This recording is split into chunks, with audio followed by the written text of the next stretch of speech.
بسم اللہ الرحمن الرحیم۔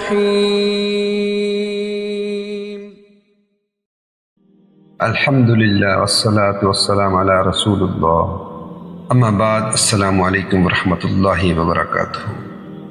ایک عجیب شان صورت ہے، کہتے ہیں سخت کو نرم کرنے کے لیے ایک اکسیر ہے۔ بادشاہ ظالم کی گرفت اور پکڑ سے نکالنے میں تیر بہدف ہے، لاعلاج بیماریوں کے لیے شفائے عظیم ہے، اور دشمنوں کے سر کو نیچا کرنے کے لیے تلوار الہی ہے۔ اور اتنے فضائل و مناقب ہیں کہ علماء کہتے ہیں کہ مت بیان کرو، لوگ اور صورتیں چھوڑ کر اسی کے وظیفے کریں گے۔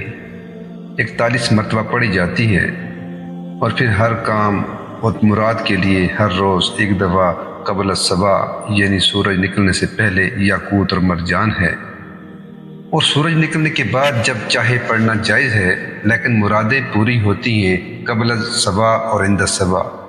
بزرگان دین اور صالح صالحین کو دیکھا گیا ہے کہ جب کسی کے بیمار ہونے کا سنتے ہیں اور یہ بھی خیال میں آتا ہے کہ اب کافی وقت ہو رہا ہے، یاد پریشانی بڑھ رہی ہے، تو فجر کی نماز میں سے امام صاحب یا وہاں کا کوئی ذمہ دار اعلان کر لیتا ہے کہ فلاں کے گھر جا کر سورہ تغابن پڑھنی ہے، اور اس میں وہی لوگ جاتے ہیں جن کو سورہ تغابن یاد ہوتی ہے، یا پھر قرآن شریف ہاتھ میں لے لیتے ہیں، بیمار کے پلنگ کے چاروں طرف بیٹھ جاتے ہیں، بشرطے کہ مرد ہو، عورت نہ ہو۔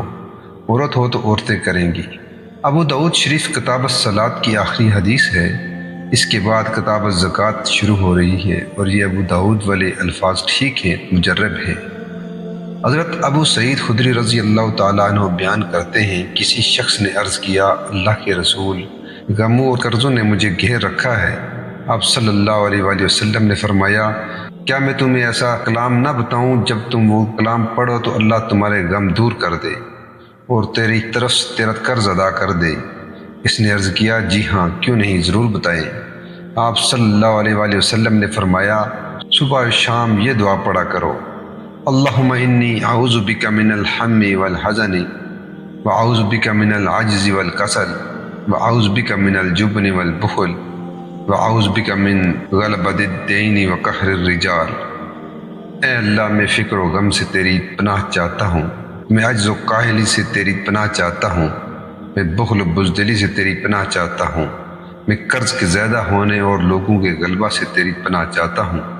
وہ شخص بیان کرتا ہے کہ میں نے یہ وظیفہ کیا تو اللہ نے میرا غم دور کر دیا اور میرا قرض ادا کر دیا۔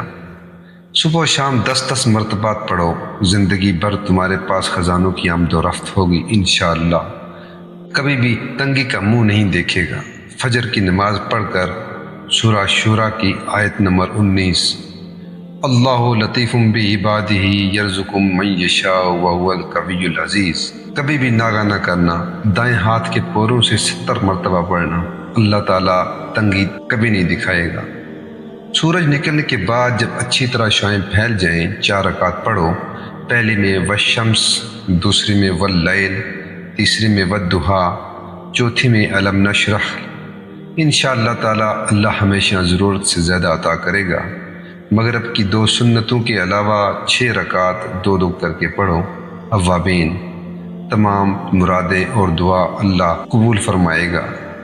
رات کو سوتے وقت سورہ ملک پڑھو۔ گھریلو پریشانی ہو تو گھر کی خواتین کو سورہ واقعہ پڑھاؤ۔